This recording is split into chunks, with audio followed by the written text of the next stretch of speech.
I wasn't angry when she slid the envelope across the kitchen table. I was calm. The kind of calm that only comes after you've already made every decision that matters. She didn't look at me when she did it. She poured herself a cup of coffee, leaned against the counter, and said, "You should read that before you sign anything." I looked at the envelope. Then I looked at her. Then I picked it up, set it back down unopened, and said, "I already know what's in it." She blinked. "You couldn't possibly." I smiled. "Sweetheart, I've been married to your mother for 31 years. I know exactly what's in it." That's when she finally looked at me. "Let me back up. My name is Howard. I'm 63 years old. I spent the better part of 4 decades in commercial real estate. Not the glamorous kind you see on TV where people walk around in hard hats pointing at skyscrapers. The unglamorous kind, industrial parks, warehouse leasing, properties in secondary markets that nobody wanted until suddenly everybody wanted them. I didn't have a flashy office. I worked out of a converted room in our house in Roanoke, Virginia for most of the 90s. I drove a used Chevy Tahoe until it had 210,000 miles on it.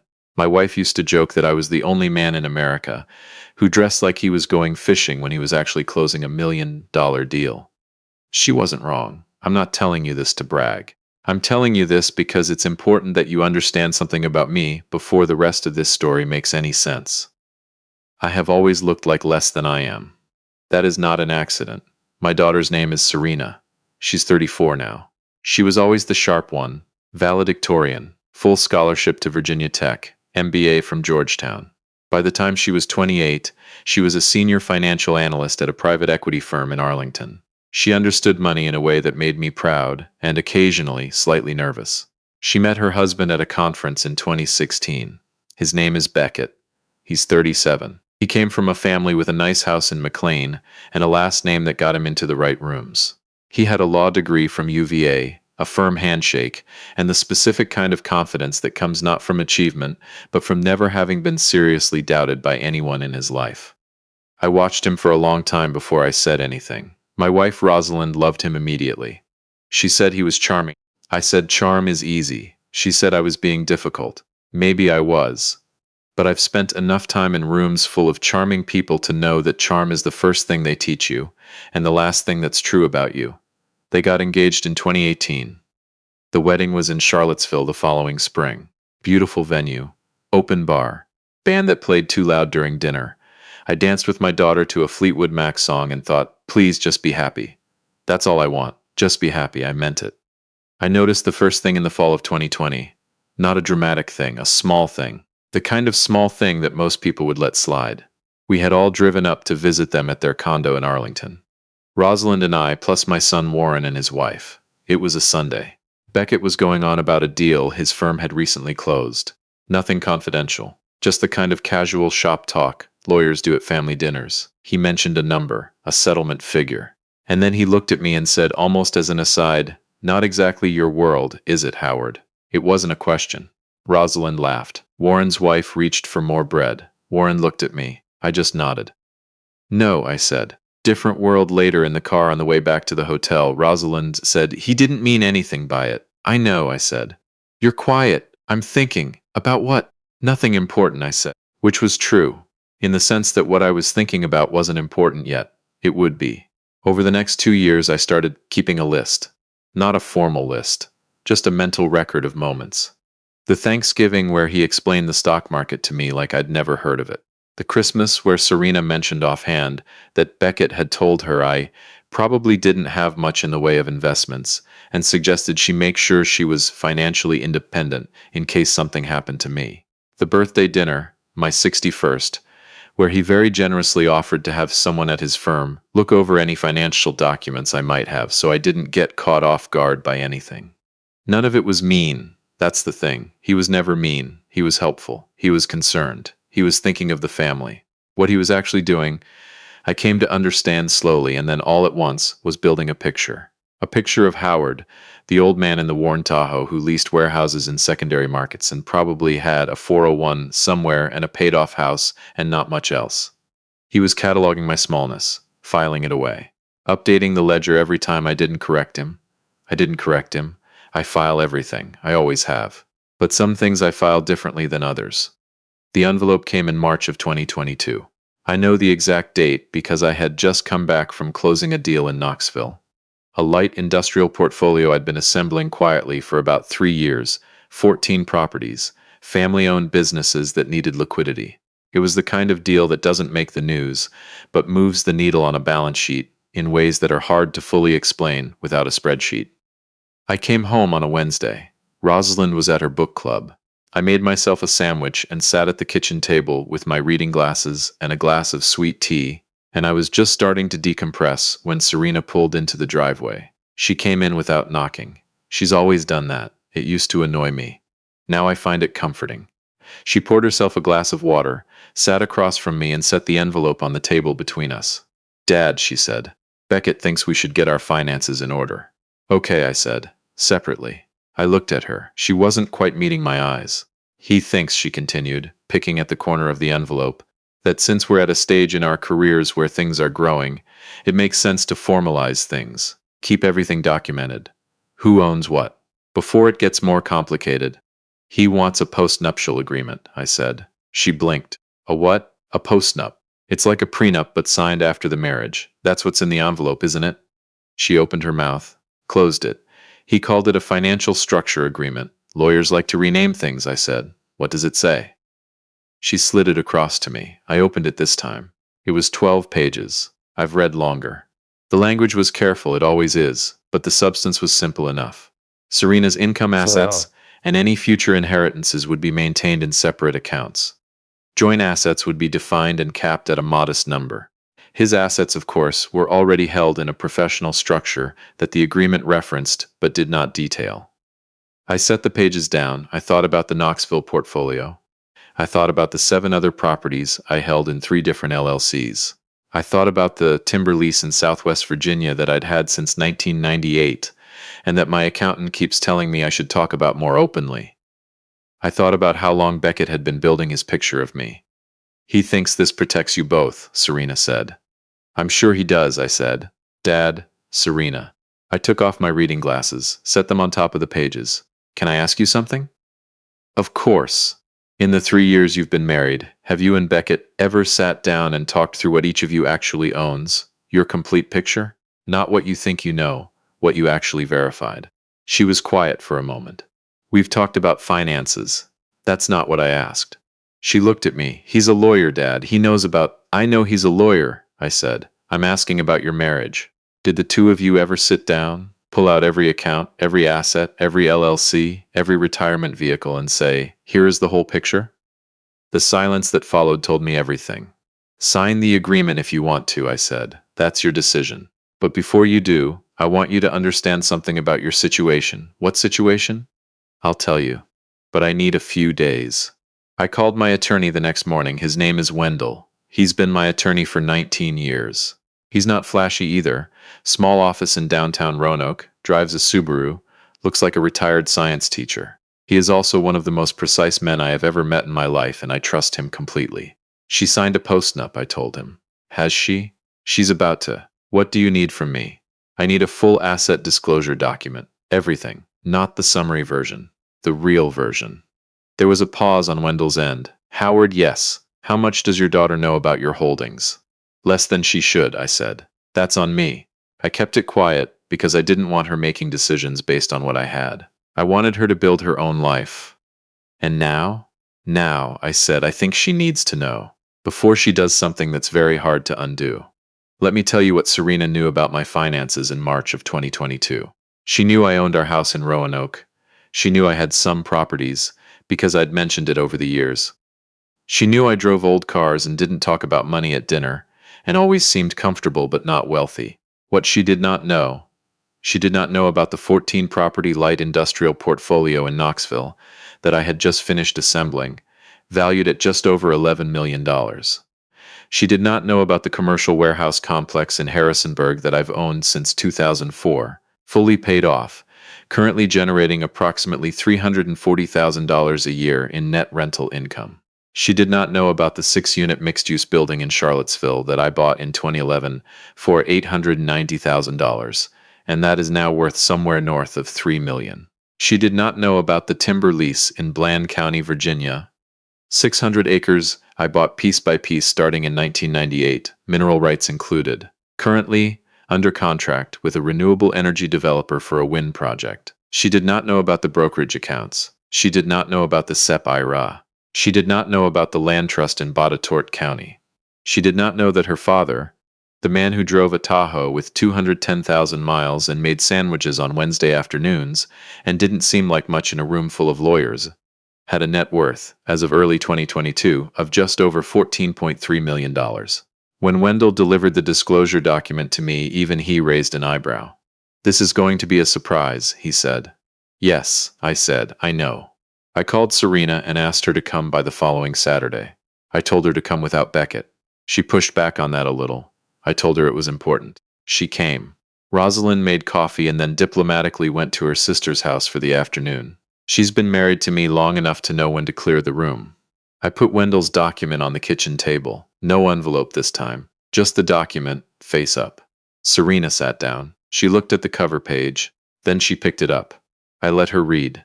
This took approximately 20 minutes. I refreshed my coffee once. I watched her eyes move across the pages. I watched her slow down at certain sections. I watched her go back and reread 2 of them. When she set it down, she didn't say anything for a while. "Dad," she finally said. "Yes. This is... Yes, why didn't you ever?" She stopped. Started again. "Why didn't we know?" I thought about how to answer that honestly. "Because I wanted you and Warren to earn your own way," I said. "I didn't want you making decisions based on what you'd inherit. I didn't want you treating this as a fallback. You built your career on your own. I'm proud of that.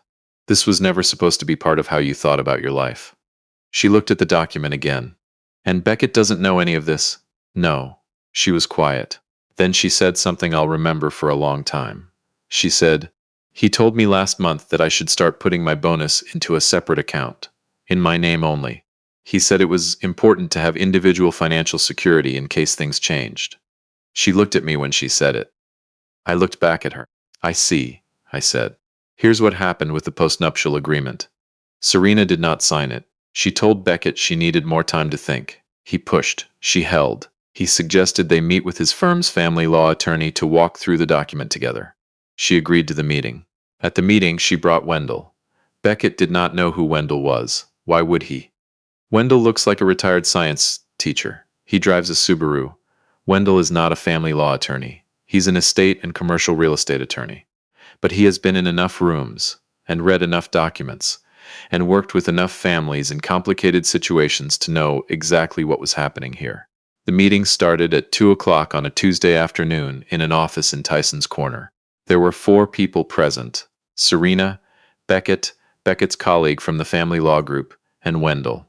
Beckett's colleague opened by explaining the structure of the post-nuptial agreement in professional, reassuring language. He talked about protecting both parties. He talked about financial clarity. He talked about how modern couples often benefit from formal documentation. Wendell waited until he was finished. Then he said, very politely, "Before we discuss the proposed agreement, my client would like to present some relevant financial context." He put Serena's full asset picture on the table. Not mine, hers. Just Serena's. Her income, her 401(n), her brokerage accounts, her stake in a real estate investment trust I'd quietly transferred to her name 3 years earlier, the Charlottesville building, held in her name through a revocable trust, generating income she'd assumed was a fund distribution that showed up in her account quarterly. He then put my full disclosure document on the table. The colleague from the family law group read the cover page. Then he looked at Beckett. Beckett looked at the document. Then he looked at Serena. "Where did?" He started. "My father," she said. "I wasn't in that room. Serena told me about it later, on the phone, the night after the meeting.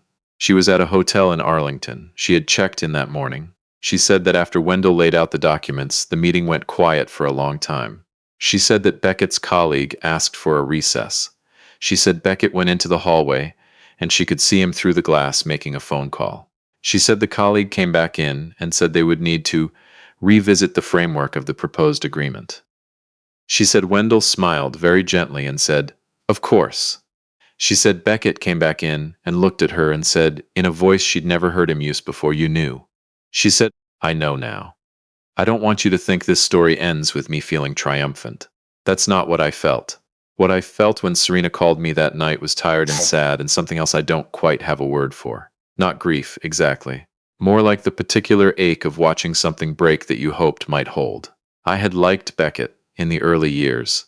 Not trusted him maybe, but liked him. He had energy. He had ambition. He made Serena laugh at things I didn't always understand. There was a version of this life where I was wrong about him, and I would have been glad to be wrong. I wasn't wrong. What are you going to do? I asked her. I don't know yet, she said. That's okay, I said. You don't have to know tonight. She was quiet for a moment. Then she said, Dad, why did you wait? If you had concerns about him, why did you wait until now to say anything? I thought about that. I thought about all the moments I'd catalogued. The Christmas, where he suggested she needed to be financially independent in case something happened to me. The birthday dinner, where he offered to have someone look over my documents. 3 years of building a picture that wasn't real. Because I didn't have anything to show you, I said. I had a feeling. A husband can't come to his daughter with just a feeling and say this man doesn't love you right. She has to see it herself. All I could do was wait until there was something to see and make sure that when the moment came, I was ready. She didn't say anything to that for a long time. Finally, she said, You were ready. Yes, I said. For how long? I thought about it. A while, I said. Rosalind cried when I told her the full picture that night. Not because she was surprised. She's known me for 35 years and she's not easily surprised. But because she said she wished I had told her sooner so she could have been less worried about things. I never wanted you to worry about things, I said. I know, she said. That's the problem. She wasn't wrong about that either. Warren took it differently. He called me the Sunday after and said, Dad, you're telling me I've been driving a 2015 Camry when you've got industrial parks in Tennessee? 14 properties, I said. Dad, you like that car, I said. He laughed, eventually. He's always been easier than Serena in some ways. Not less complicated, just easier. The postnuptial agreement was never signed. Serena and Beckett went into couples counseling in the spring of 2022. I don't know all the details of what happened there, and I don't ask. What I know is that by the summer she had moved into an apartment in Arlington with a short-term lease, and by the fall she had filed for divorce. The divorce took about 9 months. Wendell referred her to a family law attorney he trusted, a woman named Patrice who has been doing this for 26 years and has seen everything twice. The proceedings were not dramatic. Beckett's lawyer, a different one, not the colleague from the meeting, was professional and efficient. What there was to divide was divided. What was not divided was anything belonging to me or held in Serena's name through the trust, because none of it was marital property and Patrice was very precise about that. I didn't go to any of the hearings. That wasn't my place. But Wendell was available by phone every time Patrice needed anything. Serena called me on the day her divorce was finalized. It was a Thursday. She was in the parking garage outside the Fairfax County Courthouse, and she said the sun was coming through the concrete levels at a low angle, and the light was doing something strange and nice. She said, It's done. I said, Okay. She said, Are you at home? I said, In the kitchen. She said, What are you doing? I said, Making a sandwich. She laughed. First time I'd heard her laugh in a while. I'm going to come down this weekend, she said. Can Mom make that potato soup? Your mother will make that potato soup every weekend for the rest of her life if you ask her to, I said. She laughed again. Then she got quiet. Then she said, Dad, yes, thank you for being ready. I didn't know what to say to that for a moment. I looked at my sandwich. I thought about the envelope she had set on the kitchen table. I thought about how calm I had been, how long I had been waiting and watching and filing things away in the right places. You're my daughter, I said. What else was I going to do? It's been 2 years since that phone call. Serena is doing well. She took a director role at a different firm, her choice, her timing. She has an apartment in Old Town Alexandria now, right on the water. She calls on Sundays. She came home for Thanksgiving and ate 3 bowls of her mother's soup and fell asleep on the couch watching football. And I sat in the chair across from her and thought about how that was exactly the right use of a Thursday afternoon. I still drive old cars. I still work out of the converted room in the house in Roanoke. I still look like less than I am, and I still think that's fine. Some people spend their whole lives trying to look like more. I spent mine making sure that when it mattered, when my daughter needed me to have something real to show her, I had it, every document. Every property, every piece of the picture that I'd built, quietly over 40 years in secondary markets that nobody wanted until suddenly they did. I built what I built. I kept what I kept. And when the moment came, I was ready. That's all a father can do, really. Be ready.